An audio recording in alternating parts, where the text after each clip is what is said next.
I'm thrilled to welcome Senator Kirsten Gillibrand. She's obviously from the great state of New York, Senator. She's on the Armed Services Committee, the Senate Select Committee on Intelligence. She's heading up the Democrat senatorial run for 2026. Let's get right into it. Senator, thank you for being here. I really appreciate it. Thank you, Donnie. So let's give a hand. Let's armchair quarterback last night's Trump speech. Obviously, you were in the room. Talk to me about the pros, the cons, the ups, the downs, the whoops. Well, it was very divisive, which isn't great because part of the purpose of these kinds of speeches is to bring the country together again, and he chose not to do that at all. He also just didn't talk about the middle class. He didn't mention the middle class once. He didn't talk about the biggest struggles that people are facing, which is the cost of groceries, the cost of fuel, the cost of housing. He didn't quite appreciate, although he did recognize that the tariffs he wants to pursue are going to raise prices. But the tariffs are going to be crushing for a lot of families. One economist said it would increase prices by $1,000 a year for people. In New York, you put a tariff on Canada. That means lumber. It means medicine. It means food. Lots of things come from Canada. China, literally everything you're going to buy at Target or Walmart's from China. So for a lot of people, they're everyday goods, buying a computer, buying household goods, buying a sofa. All of those costs are going to go up because these tariffs are super harmful for working people. So he didn't really talk about that stuff, and he chose to just do highlights of campaign issues. And what I wonder is, and obviously what he's done has been success for him. Can you imagine if he got up there and didn't do the divisive thing and basically just said, I'm reaching across the aisle, and like the guy, there's no limit how popular he could be. Totally. Yet he continues to double down, play to his base, and he can't go any other way. But I'm always waiting for that tip to happen, and it just doesn't seem to happen. Well, interestingly, when he first ran last time, he ran on a lot of Democratic ideas. Like he ran on middle class tax cuts, and he ran on paid leave. He was much more of a Democrat then, and I feel like he got shut down on a lot of the bipartisan things he wanted to do in his first presidency by the Republicans around him.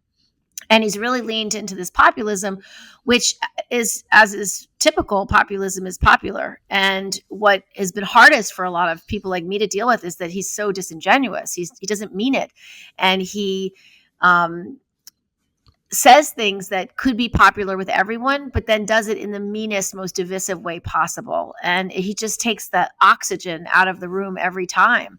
So it's just disappointing. You want a president to be a president for all people, and he keeps choosing not to be that guy. Along those lines, you mentioned tariffs, and so many pundits, including myself, are scratching their heads going, okay, why? Obviously, the big issue for people is prices. It's going to raise, it's a tax on the consumer. It's creating instability in the market. I haven't looked at the market today, but certainly it's taking a crash. So if you're inside his head, and I know you're not inside his head. I do not want to live there, Don. Other than him campaigning on it, give me any political explanation for it. For why he wants to do tariffs? Yeah. I think there's a school of thought that says if you are protectionist, you will strengthen domestic manufacturers. So intellectually, that's going to make sense. But the cost of that is higher costs. Yeah. The cost is you will be asking working people to pay much more for something they used to get at a very low rate. The reason why a lot of manufacturing went to China is because they outcompeted our domestic manufacturers. It was when you're paying people zero wages and you have no safety measures and no rules of what the workplace has to be like, you can produce things at a very, very low rate. The place where the United States outcompetes China in manufacturing is advanced manufacturing. So what was really curious about his statement is when he talks about dismissing the CHIPS Act, that is for domestic manufacturing. The whole benefit of the investment in advanced manufacturing in chips particularly is so that we can outcompete China, outcompete Asia, create the things that we need for our own computers, our own cars, our own advanced manufacturing, and to have a national security edge. So he's just, it's like he doesn't understand what he's saying. And he's been told by someone, this is a good idea for this reason, but it's like he doesn't fully understand the impact of what he's arguing. Because if he did, I don't know why you would be raising costs on Americans right now when we're still trying to deal with higher inflation and the follow-on effects of COVID. Now, when does he start to own the rising prices? Obviously, in hindsight, we see that the cost of eggs and the border were really the two issues in the last election that swung it his way. And when do the Democrats start to be able to seize on it? When does it stop becoming a problem of the past and a problem of the current and the future? So most Democrats that I know are talking about these issues, the cost of everyday life in their constituencies, in their districts, in their states, every time they're home. Like, I talk about it all the time. And we also talk about it in the context of when President Trump cut something, how's that cost going to increase to that New Yorker? So, for example, when he says he's cutting the Department of Education, well, that means special needs kids are not getting individualized education plans. Teachers are not getting resources they need for after-school programming. Kids who want to go to college can't get access to Pell Grants, so the cost of college is going up. So every time he makes a decision, he says, I'm cutting NIH grants. Well, that means the cancer trials you're in and the access to medications you're getting will end, and you won't be able to afford your medication. So we are translating every horrific thing he's trying to do to the average New Yorker or average constituent with how does it affect you today? And it's almost always an issue of costs are being raised to a level you can't afford. Yeah. Let's talk about the Democrats. And Democrats right now, just you guys lost. I mean, it's a very tough place to be right now. You're not in control of anything. I was just thinking last night as I was watching, and I was watching the Democrats hold up sign. To me, that was a metaphor for it's such a struggle. Like, what do you do? How do you answer this? To me, I thought that looked impotent, but I get you need to do something. So let's do a little spitballing here. What do Democrats need to do right now? So the most important thing that any elected leader needs to be doing is listening to their constituents and understanding deeply what's happening in their lives and what things need to be fixed. No matter what, you should be listening more than talking. Then you take those complaints, concerns, worries, fears, opportunities, aspirations, and you translate that into policy. You actually write legislation to help people. So if the cost of groceries is too high, well, you have to look at why are the cost of groceries too high? Is it supply chain? Is it a follow on from COVID? Is it not enough manufacturers and competition? Is it gouging? Like, you need to know. And then you need to have your 5 solutions for what you're going to do to make the cost of groceries lower. You need to focus on the issues of public safety. The fentanyl trade is killing our children, killing our nation's children. If we don't do something about it, and we passed legislation to make it an international priority for the Biden administration. We were able to issue sanctions on China and Mexico. We were able to take the traffickers themselves and make them criminals that we can arrest and use resources to take down. But you need to know what you're doing for public safety. What are you doing for the gun manufacturing, ghost guns? What are you doing for gun trafficking? What are you doing for fentanyl? What are you doing for human trafficking? What are you doing for immigration?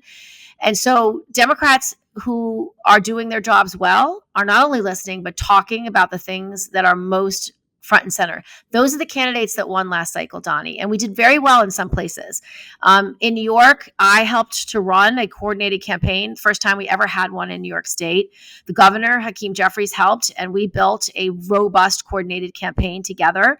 We had 40 offices just for 7 battleground districts. I think that was more offices than they had in Pennsylvania for the presidential or for a Senate race. We literally did grassroots bricks and mortar to the best we possibly could. We knocked on 1.7 million doors. We made 5 million phone calls. We had 4 million texts. And the combination of all that is every voter was touched at least 5 times before they voted, so we could communicate about what they cared about and what we were doing on their issues. We won 5 out of 7. 2 incumbents got reelected, 3 flipped. So 5 out of 7. And the ones who won were talking about the 2 big issues of cost of groceries and housing and transportation and heat and fuel bills, or talking about fentanyl, immigration, gun trafficking, and public safety.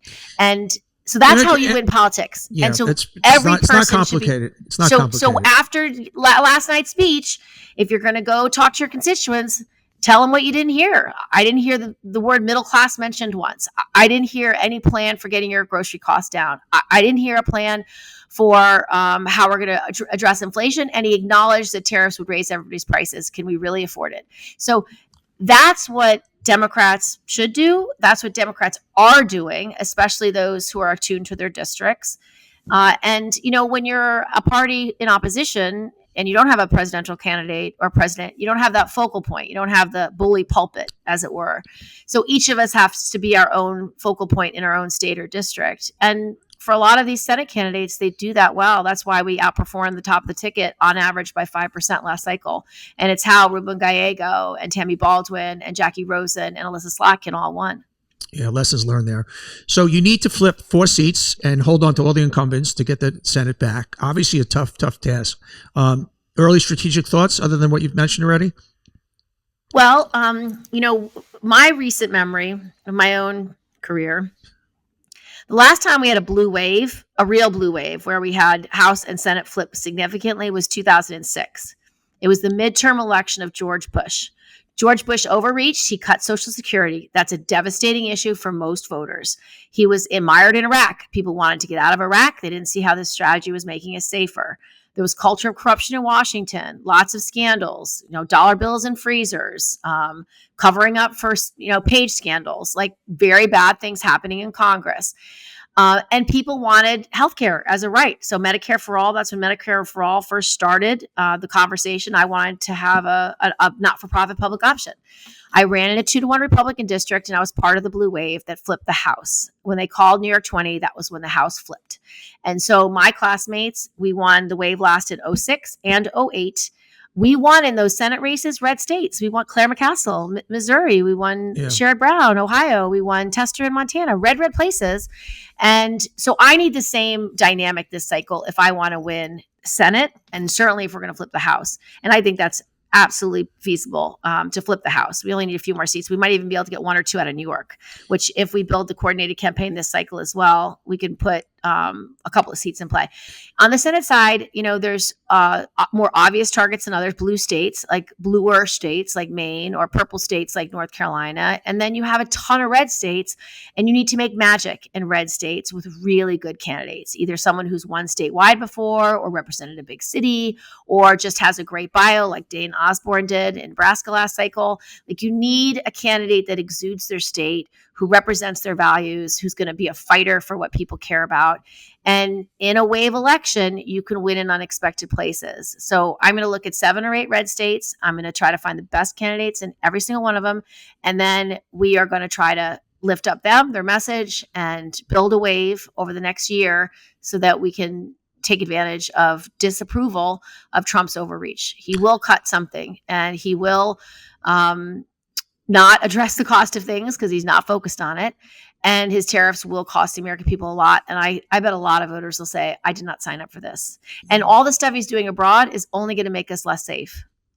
Unbelievably so. Well, how do you make that? How do you make Ukraine matter to people? We all understand that obviously he's siding with a dictator, or historically what we do, how we keep the EU together. I mean, also, and then people's eyes glaze over. It matters to some voters. So it's going to matter to veterans. It's going to matter to active duty service members. It's going to matter to people who understand national security in the world war. That's not a lot of voters. Maybe it's like 5% of voters. Maybe it's 10%. I don't know exactly how many, but it's going to matter to those, because when you don't stand up to a dictator, when you show this much weakness, when you show this much capitulation, older voters who remember World War II do not want to see appeasement, do not want to see the abdication of responsibility and leadership. They know what that looks like, and they know it's ugly, and they know it harms us. So those voters are well aware. For voters my mom's age, they remember what Russia stood for. They remember that Russia was, they remember the Cold War intensely, and they don't trust Russia. So they're not supporting what President Trump is doing right now with regard to Ukraine. So he's losing voters that he had for a number of reasons because they don't trust him on this issue. Even, the fun part of his speech where he made fun of every payment of money abroad to different programs. Some of those programs were for AIDS. Some were to stop Ebola. Some were to stop terrorism. If we have a terrorist attack, if we have another pandemic, if we have anything that happens internationally that makes our country less safe, again, it's not an issue that's going to affect people every day, but it might change a small incremental number of voters' minds because it's just such poor judgment. So I want to talk to you as a Jew and someone who's been a Democrat his whole life. And it's tougher and tougher to stay a Democrat as a Jew. At least I feel this way. You know, when you see a Gallup poll that comes out and says 83% of Republicans support Israel and only 33% of Democrats, yourself, Richie Torres, Fetterman, have all been very explicit. You once said my support for Israel is absolute and unwavering. But I've got to, with all the criticism of Trump, I've got to tip my hand to the way he's really stepped up for Israel. He's stepped up for Jews. How does the Democratic Party keep somebody like me as a Democrat? Because I'm really wavering. I got to be honest with you. Yeah. Well, the truth is that some Democrats have a different perspective. I don't share that perspective. I think Israel is certainly our greatest ally in the Middle East. It's a democracy. It won't exist if we don't support her. It's just gone through attacks on three sides, one from Iran and then two from Iranian proxies of Hezbollah and Hamas. Billions of dollars are spent in terrorism against Israel, and they need their strongest ally. And I believe through strong leadership of myself, Fetterman, and at least 24 Democrats in the Senate that are 100% pro-Israel, we will put forward policies that protect Israel and support Israel, and our votes will show it. They always need a qualitative military edge. I think the Abrahamic alliance is the greatest opportunity Israel has for the next generation to have a chance of peace. Having Saudi Arabia willing to join the Abraham Accords and to magnify it exponentially with a regional defense alliance is so game-changing.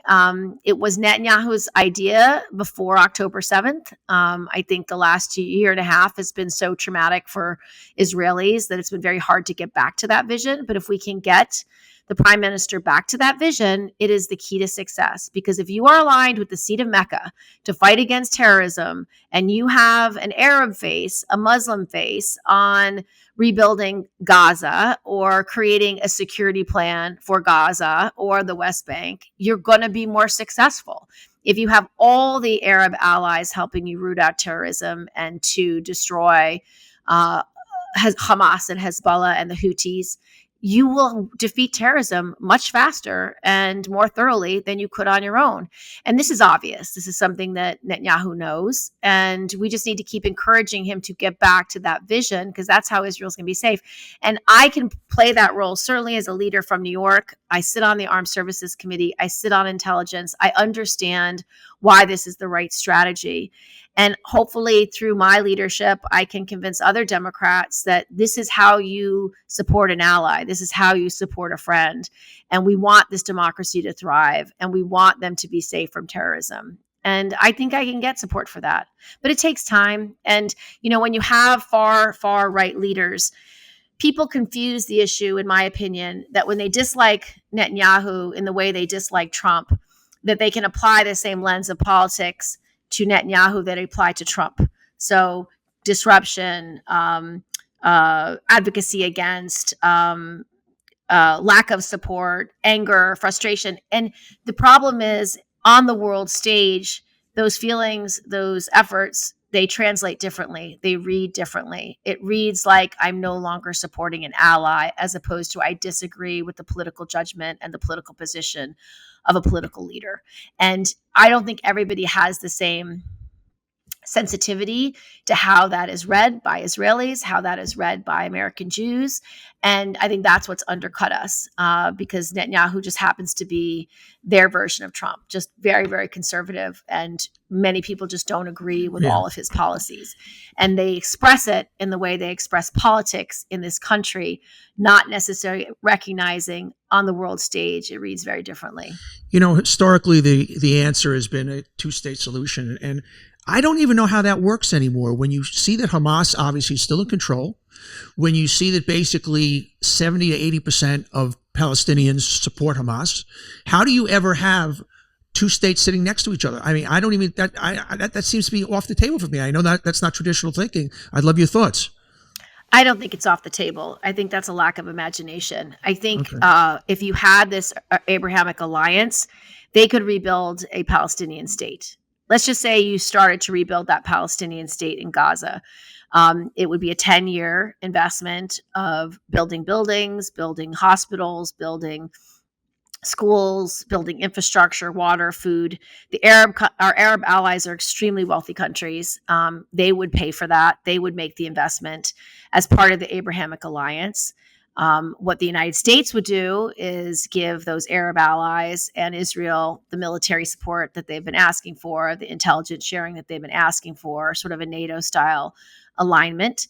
And you would then ask Israel to let the Arab countries take the lead on these issues, on rebuilding and on being the face of security in the long term. You can do that over the next decade. That can be done. Okay. You still have all the questions of Middle East peace, like where do you draw the lines and what do you do about the Temple Mount? And those are all the hard questions. But if you literally started with, let's just start rebuilding Gaza today and start building institutions, Jordan has already offered to find leaders to take over for a Palestinian Authority. They've already vetted technocrats who they think would be good.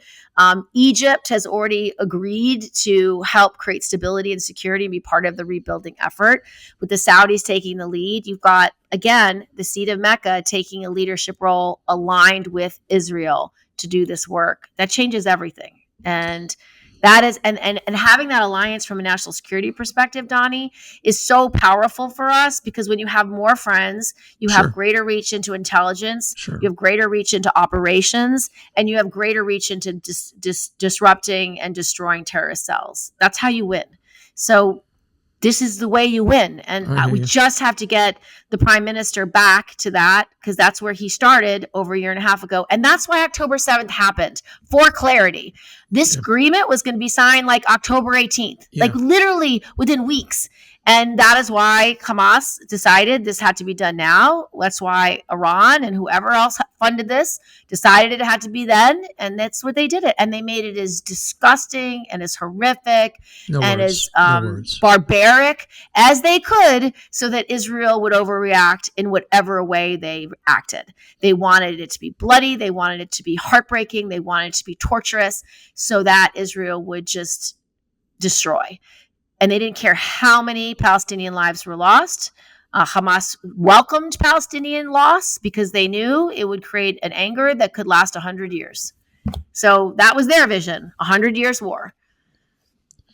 Yeah. So I think you got to get back to it, Donnie, and not give up on it. It's hard. It's definitely hard. But you need, first of all, those Arab allies need it. That's what they need from us. They need to be able to tell their people. You got to remember, Jordan has 2 million Palestinians. Egypt has 10 million refugees from all over the Middle East.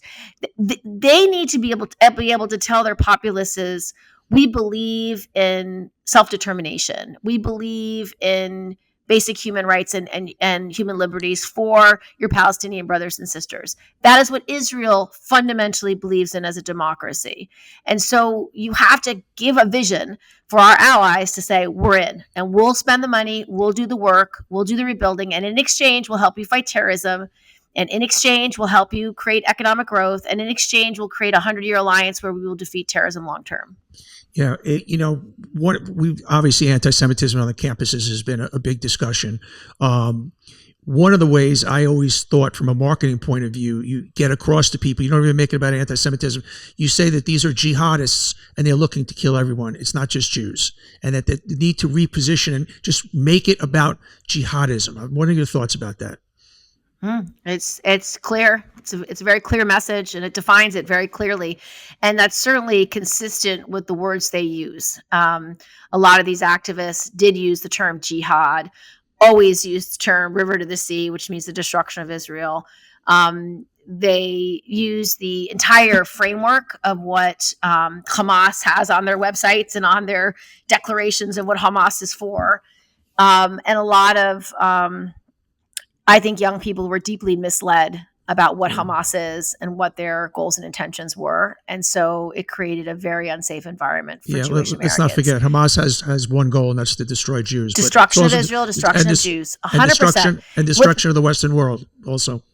Yes, and we are as much of an enemy as Israel is. Like when they tear down the United States flag and put up a Hamas flag, they are telling you they hate you as an American and they want you dead too. So that is exactly what we were dealing with on these campuses. It seems to have died down, but anti-Semitism hasn't. No. My son's on a college campus and he has a lot of Jewish friends, and he would tell me regularly how horrible it was for them, that just the constant insecurity, the constant just marginalization and isolation and harassment was a lot for, 18, 19, 21-year-old kids. Like, it's a lot. And I think it was appropriate that a lot of college presidents lost their jobs over not keeping a campus safe for all students. And I think that was appropriate that they stepped down. And I still think there's college professors that are celebrating October 7th. Scary. They should all be fired. I don't think there is room for that type of hate-filled ideology on any college campus.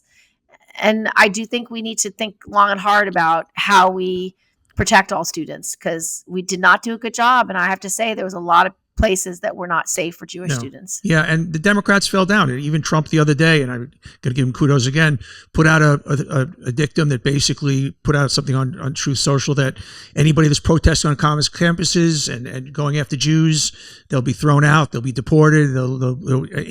We need that tough talk, and I know you're going to get the Democrats back on trail. Let's shift gears to a second. There's a conventional. There were a lot of Democrats that did tough talk. I mean, I gave a very, very loud and proud speech at the UN about the slaughter of women on October 7th. It was very aggressive and angry, and I called out the UN, and I told them they were a disgrace, and that the women's organizations that have said nothing were a disgrace. It was a very aggressive speech, and there was many of us who made those speeches. We're not the president of the United States. We don't have a bully pulpit. We don't get covered on the nightly news. But it's not that we didn't try to be heard. We tried on every platform we had to be heard as often as possible. So it wasn't Democrats not standing up. It was some individuals not standing up, and some individuals standing up very aggressively, but not having a bully pulpit to break through. Yeah, I hear you. Let's shift gears for a second. There's a conventional wisdom that Democrats, it's such an overused word, we're too woke and too focused on DEI. How do the Democrats make their party and their tent super inclusive, which has to include these very marginal groups? I don't mean marginal in the negative sense, or small groups, but keep their eye on the ball in the big picture. And that's something that I think the most effective ad the Republicans ran was, and it was even a falsehood, that about the sex change operation in the prison, and that the V-Day, and that was actually a policy that started under the Trump administration, but that really rang true with people. How did the Democrats wrestle with that issue? Well, President Trump used disinformation and malign influence extremely effectively and aggressively online to create hate-filled narratives that demonized Biden and demonized Democrats writ large, and in the process, over 8 years, destroying a lot of the Democratic brand. Democrats have always fought for working people. We've always fought for fairness and equality and freedom. And so what candidates that were able to break through effectively privileged two messages over all other messages: cost of things, cost of living in the economy, public safety, immigration, fentanyl, and gun violence. And if you privileged both the economic and public safety messages over all other messages, you did break through and you won your election. That's what we did in our coordinated campaign in New York, winning 5 out of 7. That's what the key Senate candidates who outperformed the top of the ticket by on average 5 points did. People like Ruben Gallego, people like Tammy Baldwin, Jackie Rosen, and Alyssa Slotkin. So Democrats did talk about the things that matter most to voters, and when they did, they won. These are things we've always cared about. But what happens often is we care about a lot of things. We care about a lot of people because we want everyone to thrive in this country. Every person, no matter who you are, where you're from, what your challenges are, we want you to thrive. We want you to have opportunities. We want our healthcare system to be the best in the world. We want our education system to be the best in the world, and we fight for it. But when you're fighting for all things, a lot of messages get lost. And so Trump picks the most divisive issues. He doubled down on misinformation and malign activity.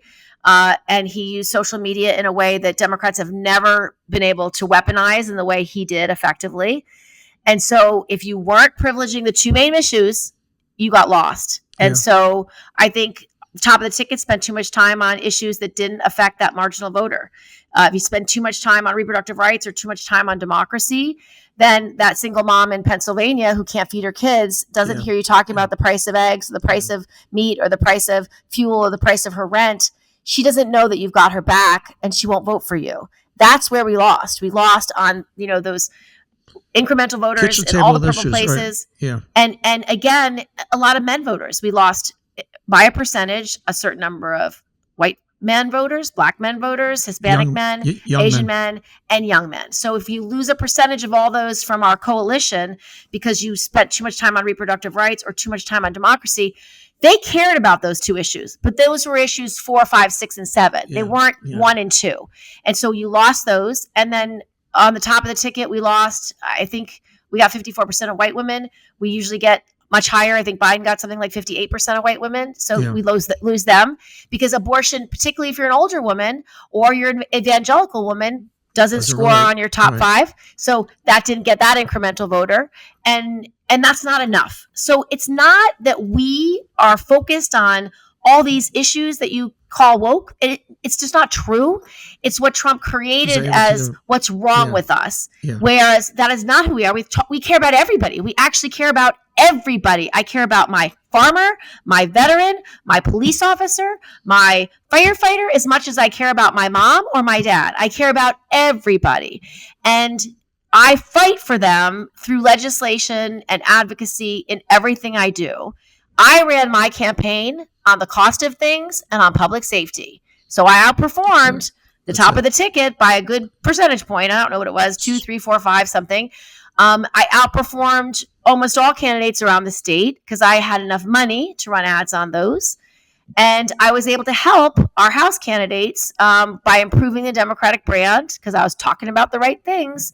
And so we win 5 out of 7. That's how politics is. So it's not that there's something wrong with Democrats. It's that we didn't have the right communication strategy to reach enough voters so that they knew we had their back. And what Trump excelled in is a lot of malign and misinformation with nasty, nasty messages, hurting people, being cruel, again, lying about stuff, and it just hurts us. It hurt us badly. Mm-hmm. So we also have to build an ecosystem online like we never did before, and we're doing that this cycle. I'm doing it, the DSCC.